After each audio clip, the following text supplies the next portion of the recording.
Back, everybody. It's Ask the Expert with our good friends from AirZone joining us for the first time on the program. If you've got questions about the air quality in your home, your furnace, your air conditioner, all that sort of thing, give us a call, 613-789-6559, extension 2803.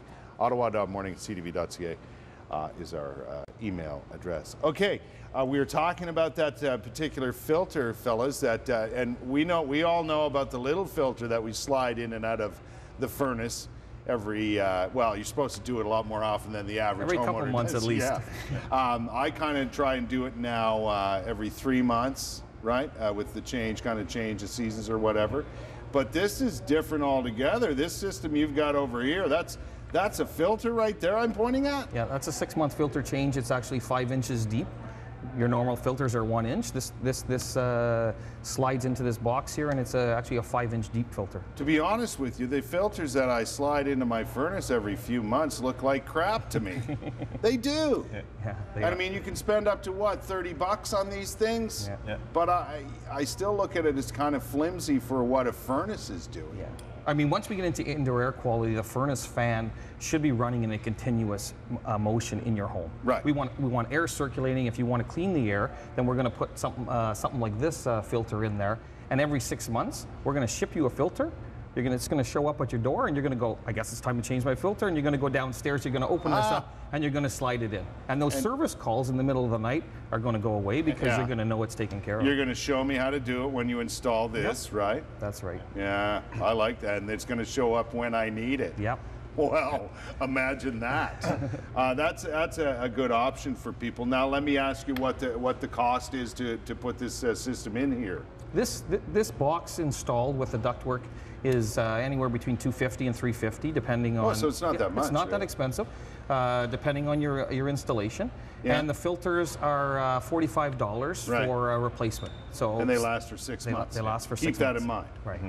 And they're really good for your air quality, Absolutely. obviously. Absolutely. They're not this big. They're not because they're 5 inches deep, they offer a lot more surface area. Yeah. So you could have a tighter filter with tighter woven and still get the airflow through it versus a 1 inch. Right. If you're stretching it out, you're getting 5 times the surface area. Yeah. So you can actually filter the air and still get the airflow through the furnace. I mean, people are often amazed at the when they pull that filter out, that skinny one, how dirty that bad boy is.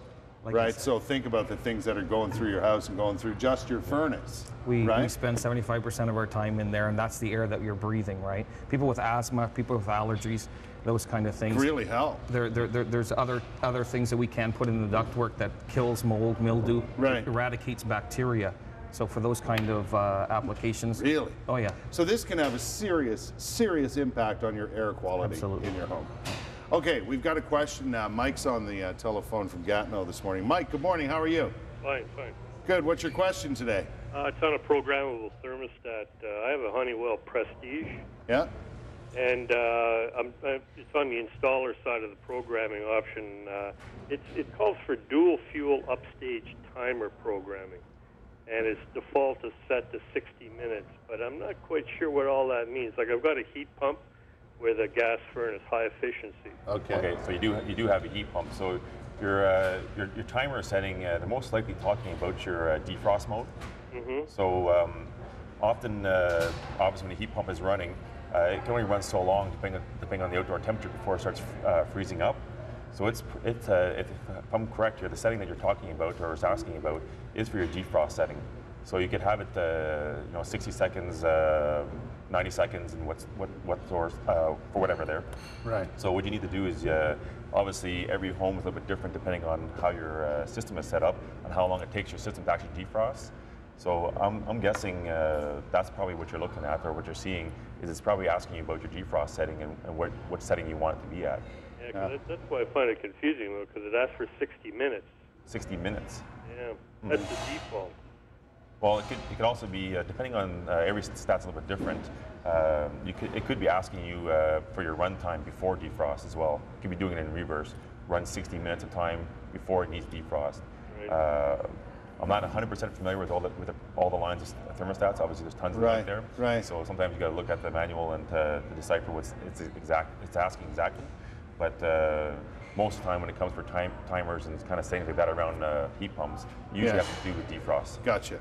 Listen, the thermostat is sometimes a very confusing thing for people, the programmable one these days. As much as that is designed to alleviate some problems and make maybe your furnace and your whole system run a little more efficiently, oftentimes it's confusing for the average homeowner to look at it and go, what does this mean? Yeah, most of the time with a programmable thermostat, you're trying to set it down at night, try to save some energy, conserve some energy. Right. So usually they'll set it back a couple degrees. Right. And then in the morning when you get out of bed, it's back at the temperature you want. And then when you go to work, you're spending 8 or 9 hours away from your home, then you'll shut it down again. Lower the temperature, yeah. You know, Mike was actually in some settings where, from an installer point of view, they're in that settings.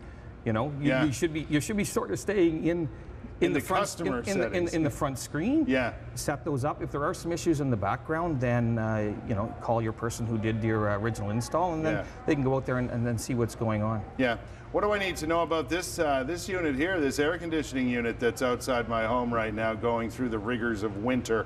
Do I need to do anything to that before the warm weather approaches? Well, you want to make sure that the coils on the outside are clean. If you haven't been cleaned from the season before, often they get filled with like grass clippings, dandelions, leaves, dust, all that kind of stuff. Yeah, mine had a bunch of leaves underneath it, so I had to get down there and get that cleaned so you up. want to, if you're comfortable doing it yourself, you could garden hose it off, make sure it's clean. The cleaner it is, the more efficient energy savings you'll have. Otherwise, contact one of our your service provider, and they can come down. Is it something that needs maintenance, like annual maintenance or that sort of thing? Yes, it's recommended by the manufacturer that everything gets looked at least once per year. Right. We have manufacturers' warranties that need to be looked at, just like your car. You got to bring it in for regular maintenance. ACs and furnaces are typically looked at once a year. Gotcha. We'll take another break, but we have one more segment where you can ask some questions of our guests here from AirZone. All you have to do is give us a call right now, 613-789-6559, extension 2803. Do that right away, or email us or Facebook us, and we'll get your question on next here on Ask the Expert with AirZone. We'll be right back. Shining bright like a diamond.